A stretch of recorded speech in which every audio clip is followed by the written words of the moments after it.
आज आप और हम शिवलिंग के विषय में चर्चा करेंगे। यहाँ ऋषियों ने पूछा है, महाराज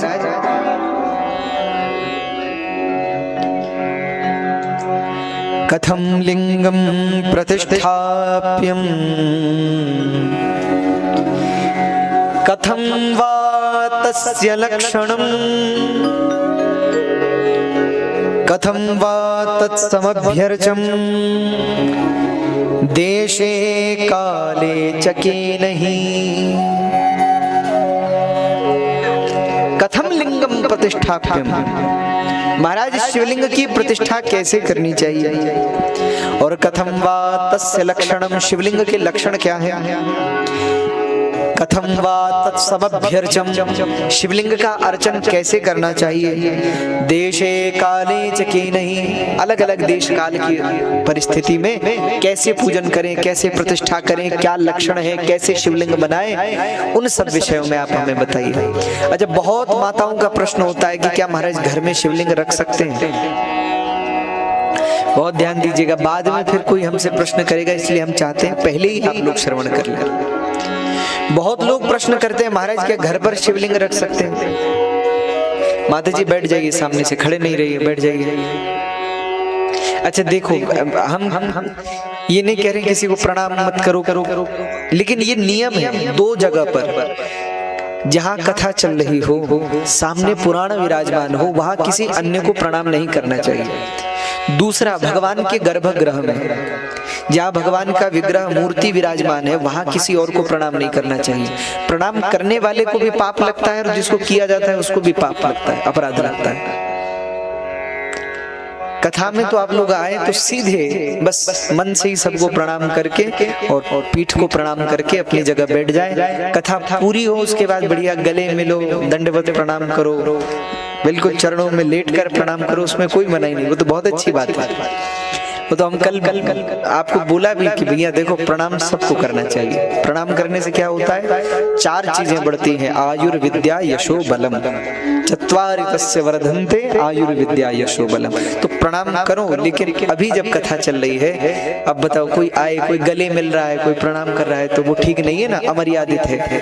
हाँ, इसलिए मेरी सभी माताओं से मेरी प्रार्थना है, आप लोग जब कथा में आए बस सबको मन से ही प्रणाम करके और फिर अपनी जगह पे बैठ जाए। कथा पूरी हो फिर आराम से गले मिलो, आराम से प्रणाम करो, सब फिर कोई रोक टोक नहीं। हाँ, पर जितनी देर कथा उतनी देर आप सबसे निवेदन है, प्रार्थना है, सब लोग कृपया शांति बनाकर बैठेंगे। तो हम कह रहे हैं, बहुत लोग प्रश्न करते हैं महाराज घर पे शिवलिंग रखें कि नहीं रखें। अच्छा, घर पर शिवलिंग रख रहे हैं तो कितना बड़ा रख सकते हैं महाराज घर पर। हाँ, तो इन सब विषयों पर भी हम चर्चा करेंगे। तो ऋषियों ने पूछा है, तो सूत जी कह रहे हैं, ऋषियों चरे विशिष्यते सूक्ष्मम स्थावरे स्थूलमेव हि। शिवलिंग की प्रतिष्ठा दो प्रकार की होती है, किसी भी देव की प्रतिष्ठा दो प्रकार की होती है, चल और अचल। चल प्रतिष्ठा किसे कहते हैं, जिसमें प्रतिष्ठित होने के बाद उस मूर्ति को अपनी जगह से हिलाया जा सकता है, इधर उधर ले जाया जा सकता है, उसको कहते हैं चल प्रतिष्ठा। दूसरी प्रतिष्ठा जिसको कहते हैं अचल प्रतिष्ठा, जैसे आपने शिवालयों में देखा होगा, जो शिवालयों में शिवलिंग विराजमान करते हैं वो फिर अपनी जगह से हिलता नहीं है, एक जगह स्थिर हो गया, अचल प्रतिष्ठा हो गई उसकी, तो अचल प्रतिष्ठा होती है। प्रतिष्ठा के पूर्व के भी बहुत नियम है। विग्रह को देखो, मेरी एक और प्रार्थना है, अगर आप लोग अपने घर में कोई भी मूर्ति रखते हैं, पहली प्रार्थना तो मैं ये करूं कि प्रयास करो कि घर में मूर्ति मत रखो। आप लोग कहेंगे महाराज ऐसा क्यों कह रहे हैं, देखो उसके पीछे भी हम कारण बता रहे हैं आप सबसे। या तो घर में क्या रखें, तो महाराज सबसे अच्छा तो ये है कि भगवान का चित्र रखो, फोटो। आप अपने घर में मंदिर में चित्र रखिए, राम जी का, शिव जी का, भगवान कृष्ण का चित्र बढ़िया है। अच्छा, मूर्ति कोई रखना चाहे तो क्या करें। अच्छा, मूर्ति रखने को मना क्यों कर रहे हैं, उसका भी कारण है। कारण ये है कि आजकल हम लोगों से विधिवत पूजा नहीं हो पाती। हम लोग देखा देखी में घर में भगवान की मूर्तियां तो ले आते हैं और पूरा मंदिर मूर्तियों से भर देते हैं, और फिर ना उनको रोज स्नान कराते हैं, ना पूछते हैं, ना तिलक, ना चंदन। और कई बार तो ऐसा होता है कि हमको, मान लीजिए हम रिश्तेदारी में इधर उधर जा रहे हैं, तो घर में कोई दिया जलाने वाला भी नहीं है। ऐसा करने से अपराध लगता है। जिस घर में मूर्तियां लाने के बाद उनका पूजन नहीं होता, उस घर में अशांति का वातावरण होता है, अशांति होती है।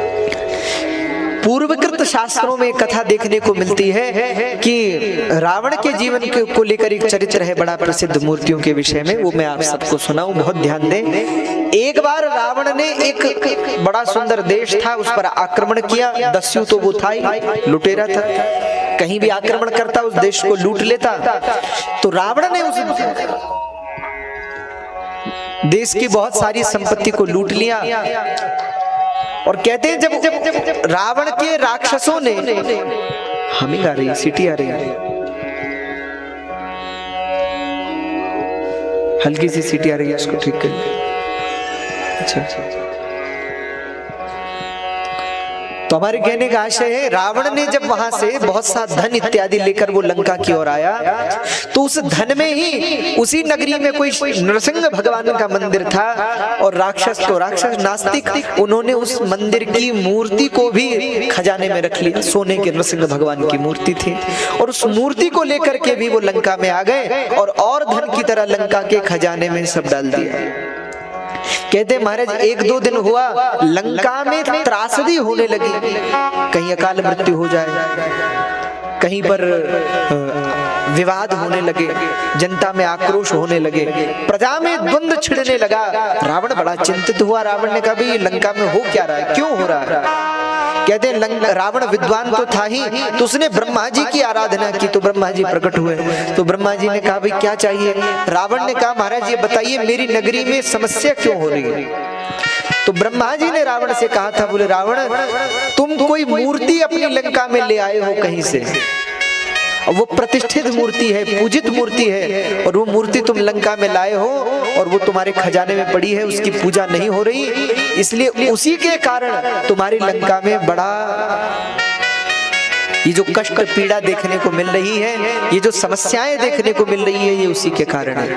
तो रावण ने कहा महाराज क्या करूं, वो मूर्ति वापस छोड़ के? और नहीं वापस नहीं छोड़ना। तो बोले किसी व्यक्ति को ढूंढो जो उनकी पूजा करे। तो महाराज मूर्ति किसकी है? बोले नरसिंह भगवान की मूर्ति है, नारायण की मूर्ति है। तो रावण ने कहा महाराज हमारे यहाँ तो सब राक्षस, और नारायण की पूजा कौन करेगा? तो ब्रह्मा जी ने कहा बोले तुम्हारा जो भाई है विभीषण, वो बड़ा विष्णु भक्त है, ये प्रतिमा उसको दे दो और वो आज से उनकी पूजा करेगा। बाद में उस मूर्ति की पूजा विभीषण जी ने की लंका में। ऐसी कथा देखने को मिलती है। तो इस कथा से सीखने की बात यह है कि हम अगर किसी मूर्ति को अपने घर पर ले आते हैं और फिर उसकी पूजा नहीं करते, तो भैया उसका कुप्रभाव घर में देखने को मिलता है। अशांति, रोग, समस्या, मतभेद, ऐसी स्थितियां घर में देखने को मिलती है। तो मेरी प्रार्थना है, आप कई बार हम लोग किसी तीर्थ में चले गए, कोई हरिद्वार चला गया, बद्रीनाथ चला गया, मथुरा चला गया, वृंदावन चला गया, अयोध्या चला गया, और वहां से कोई मूर्ति लेकर के आ गया, और मूर्ति लेकर तो आ गए, अब 2-4 दिन तो पूजा की, और उसके बाद न भगवान को नहलाया, न कुछ, न तिलक, न चंदन, न स्नान, न पूजन, कुछ नहीं। तो उससे क्या होगा? उससे घर में कुप्रभाव देखने को मिलेगा, घर में बड़ी समस्याएं होंगी। इसलिए मेरी प्रार्थना है मूर्ति भगवान की तभी घर पर लेकर के आए यदि आप उसकी पूजा कर सकते हो। देखा देखी में मूर्ति मत लाओ। आजकल बहुत सारे लोग ठाकुर जी भी ला लेते हैं घर पर। क्यों लाए? अरे बगल वालों के पास थे महाराज जी, हमने भी सोचा कि हम भी ले आए। बोलो, देखा देखी में भगवान को घर पर ले आए, उसके बाद पूजन नहीं, अर्चन नहीं, पाठ नहीं, सेवा नहीं, फिर उसका क्या? तो बोले फिर उसका प्रभाव, कुप्रभाव घर में देखने को मिलता है। अरे मान लीजिए हम आपको अपने घर में बुलाएं और फिर आपको न पूछे, न खिलाए, न पिलाए, न देखे, तो फिर वैसे ही आप भगवान को अपने घर लेकर के आए हो और फिर उनकी पूजा नहीं करोगे तो उसका कुप्रभाव घर में देखने को मिलेगा। इसलिए प्रयत्न करें, प्रयास करें, घर में चित्र सेवा करें, चित्र लगाएं, फोटो।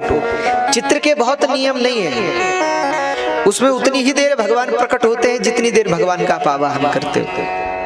पर मूर्ति तो भगवान का स्वरूप ही हो गया ना, तो मूर्ति के लिए तो सेवा चाहिए। तो प्रयास करें कि घर में चित्र रखें, लेकिन यदि आपके हृदय में बड़ी श्रद्धा है, प्रेम है भगवान के प्रति कि नहीं हम भगवान की सेवा करना चाहते हैं, क्या करें? हम मूर्ति लाना चाहते हैं तो बहुत अच्छी बात है, मूर्ति लाओ। लेकिन घर में कितनी बड़ी मूर्ति रख सकते हैं? तो 9 अंगुल से छोटी प्रतिमा घर में रखी जा सकती है। पहला। दूसरा, कोई भी मूर्ति आप घर पर लेकर आओ तो उसकी प्रतिष्ठा जरूर कराओ। बृहद नहीं हो सकती तो सूक्ष्म प्रतिष्ठा करवाओ, लेकिन बिना प्रतिष्ठा के मूर्ति घर में नहीं रखनी चाहिए। कई बार जब बिना प्रतिष्ठा के कोई मूर्तियां घर में रखते हैं तो उनके रूप में अन्य शक्तियों का भी उनमें वास हो जाता है। इसीलिए मूर्ति को जिस देव के नाम से आप लाए हैं, मान लीजिए आप भगवान कृष्ण की मूर्ति लाए हैं या राम जी की लाए हैं या जो भी है, तो उनके नाम से उनकी प्रतिष्ठा कराओ। अब प्रतिष्ठा एक तो बृहद प्रतिष्ठा है जिसमें वास भी भगवान को दिया जाता है। अन्नादिवास देते हैं, जलादिवास देते हैं, फलादिवास देते हैं, पत्रादिवास देते हैं, और सुगंधित द्रव्य इत्यादि में भी भगवान को वास देते हैं। दूध, दही, मधु, घृत, इन सब में भी भगवान को वास दिया जाता है। तो ये तो बृहद परंपरा है। लेकिन यदि सूक्ष्म भी चाहे तो किसी ब्राह्मण से मूर्ति को प्रतिष्ठित करवाकर फिर अपने घर में रखकर उसकी पूजा करनी चाहिए। अच्छा, जो प्रतिष्ठा के साथ घर में मूर्ति रखते हैं वो क्या करें, तो कम से कम नित्य भगवान का स्नान तो जरूर कराएं। मूर्ति को नहलाना चाहिए, नहलाकर प्रतिदिन तिलक लगाना चाहिए। भगवान को तिलक लगा एक फूल अर्पित करें और भगवान को यथाशक्ति कुछ भोग लगाएं। आप मिश्री का भोग लगा सकते हो, दूध का भोग लगा सकते हो, फल का कुछ ना कुछ नैवेद्य में भगवान को जरूर लगाना चाहिए और फिर भगवान को प्रणाम करके भगवान की आरती करनी चाहिए। तो इतना तो अवश्य करें। दूसरा, तो प्रतिष्ठा दो प्रकार की है, एक है अचल प्रतिष्ठा और एक है चल प्रतिष्ठा। अब शिवलिंग की प्रतिष्ठा दो प्रकार की है। इनमें भी कितने प्रकार का शिवलिंग हो सकता है, तो प्रथमं मृच्छिलादिभ्यो लिंगम लोहादिविकृतम येन लिंगम तेन पीठम स्थावरे विशिष्यते।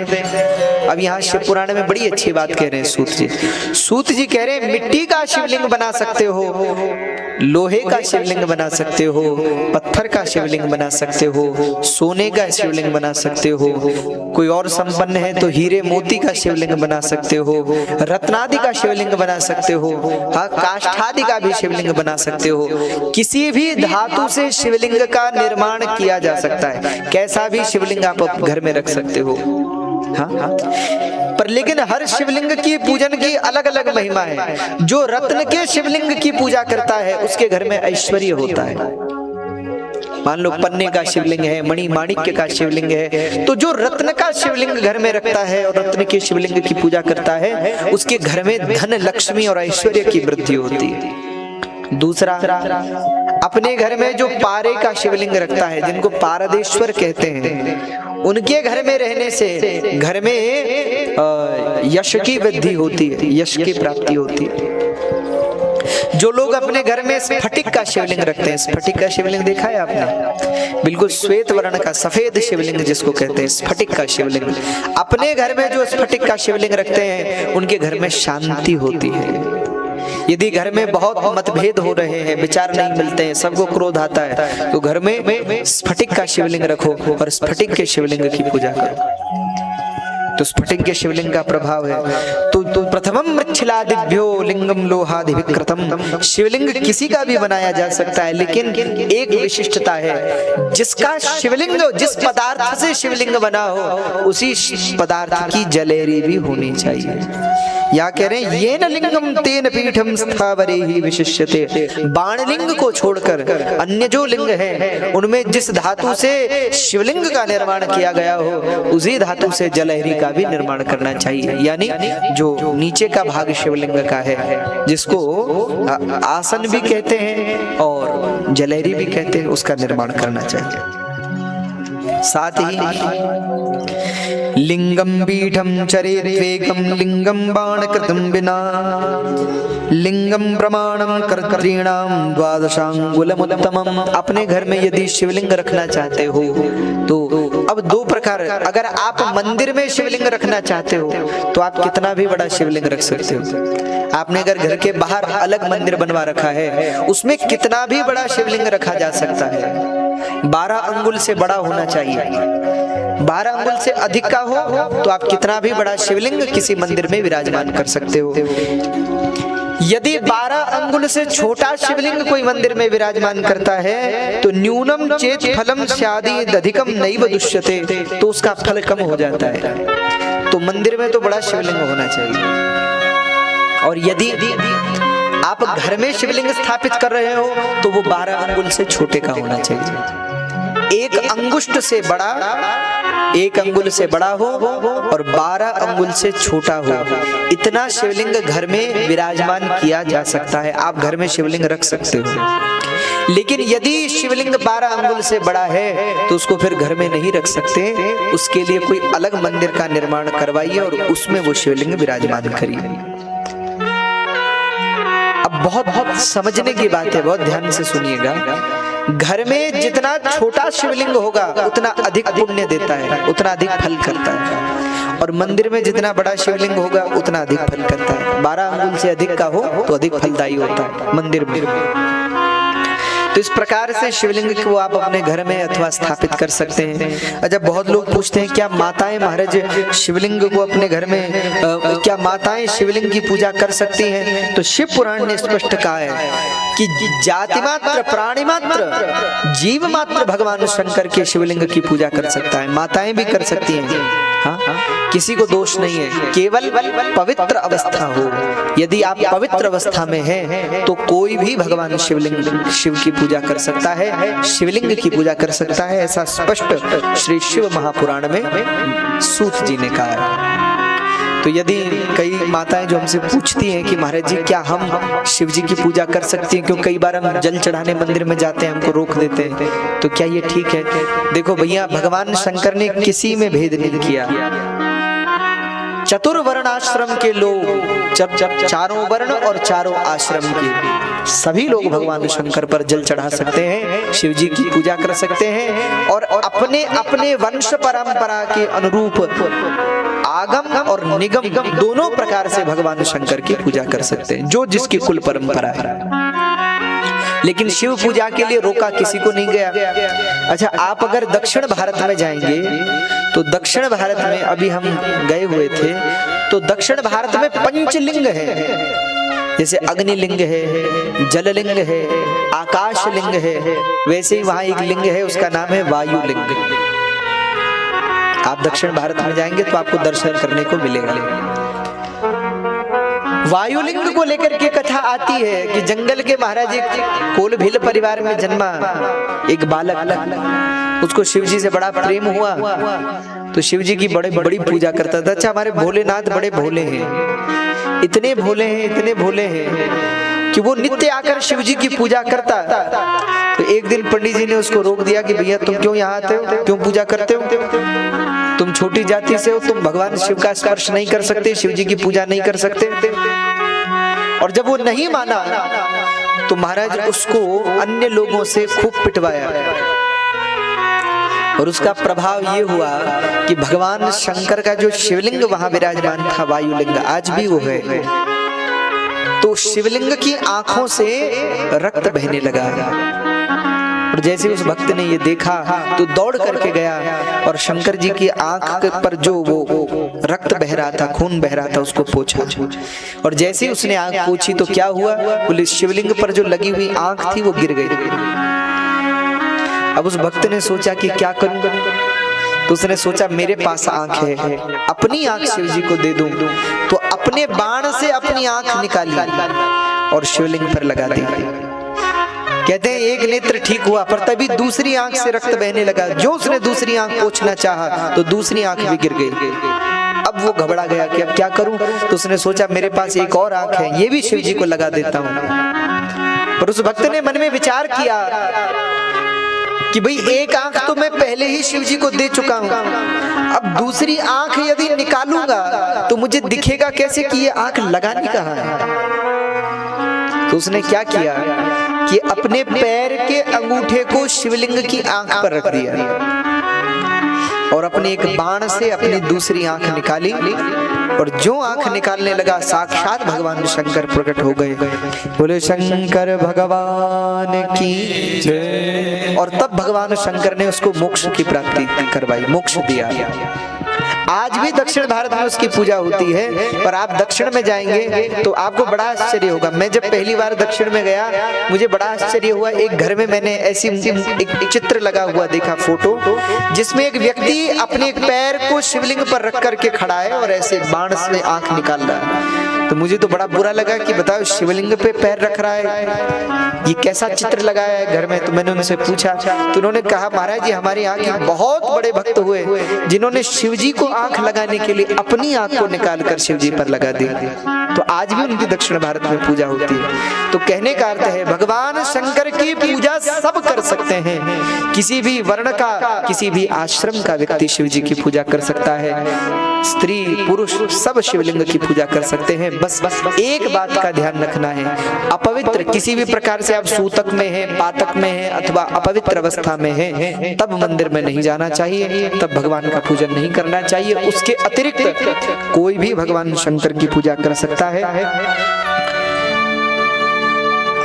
अब परसों भी हमने आपसे निवेदन किया